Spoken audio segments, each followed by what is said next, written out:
John Lennon. If we got in the studio together and turned each other on again, then it would be worth it. Fans of the Beatles have wondered what might have happened to the band had John Lennon survived since his death outside his New York City home in 1980. Several hints are provided by an interview with Lennon that was recovered in 1975 from the BBC archive. On the day of his death, December 8, 1980, Beatle John Lennon saw Mark Chapman twice. Chapman would go on to assassinate Lennon. It was at around 5 o'clock in the afternoon the first time, after wrapping up a radio interview to promote their new album Double Fantasy. The musician and his artist wife Yoko Ono left their apartment in New York's Dakota Building and went out onto the street. Lennon was contacted by Mark Chapman, who wanted to know whether he might autograph a copy of the new LP. After serving as evidence in Chapman's trial, the record allegedly fetched $1.5 million in 2020 at a private auction. After Lennon signed it and posed for a photo with Chapman, he and Ono then hopped in a cab and headed to the studio to record a new song called Walking on Thin Ice. At about 10:30 p.m., they drove home. In a 2007 interview with Ono for the BBC, John revealed that he and his wife had intended to go out to dinner, but that he was rushing to kiss his 5-year-old son Sean goodbye before he went to bed. John started walking towards the Dakota Building as the couple got out of the car, with him carrying tapes of the day's recording session. Upon his arrival, Mark Chapman awaited with an autographed record from John Lennon and a copy of Catcher in the Rye, a novel by J.D. Salinger. Chapman drew a pistol and shot the musician several times in the back as he strolled by. A wave of astonishment rippled over the globe as a result of the murder's senselessness. One cannot exaggerate the significance of the Beatles or the impact they had on popular culture. It wasn't like they were just pop stars. The world of popular music was transformed by them.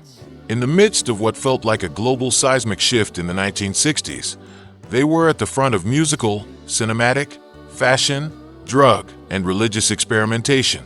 As a result of listening to their music, an entire generation felt more connected to themselves, the world, and each other. Fans who were devastated by the shooting came to the Dakota Building in large numbers to drop notes and flowers. The music of John Lennon and the Beatles was the only thing that radio stations played for days. More than 225,000 people gathered in Central Park, near the spot where he was shot dead, while 30,000 people gathered in his birthplace of Liverpool to observe a 10-minute silence. A deeper significance. Upon his passing, the profound impact of his music, which touched many lives throughout his lifetime, became even more apparent. When the Double Fantasy albums, Just Like Starting Over, reached #1 in the UK, it was swiftly supplanted from the top spot by Imagine in 1971 and then Woman in 1972. His most recent album won an Oscar for Album of the Year and became an international smash. Ever since Lennon's death, fans have wondered if the Beatles would have reunited to release more music if he hadn't been slain that day. The Old Grey Whistle Test, a music show on the BBC, had an interview with a former Beatle called Bob Harris, which took place 5 years before to this death. Harris wanted to know if the Fab Four might reunite, and more crucially, if it would be a good idea. The tumultuous recording sessions for Let It Be the Year before had led to the painful breakup of the Beatles in 1970.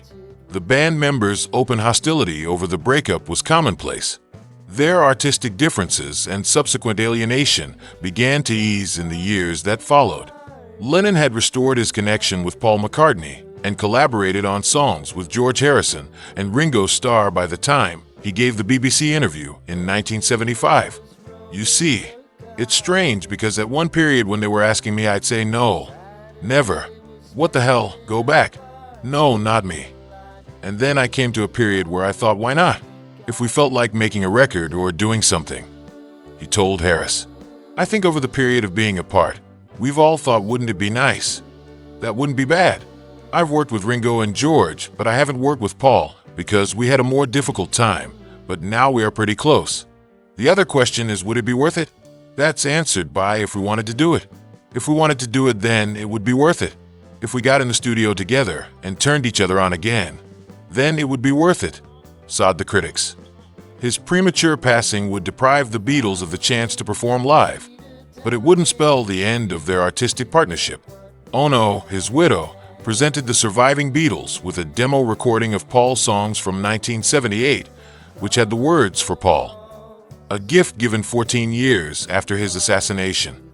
After John Lennon recorded a recording with just his voice and piano, Paul McCartney, George Harrison, and Ringo Starr added their own instruments and voices, making these the first new Beatles singles released after the band split. In 1995 came Free as a Bird, and in 1996 came Real Love.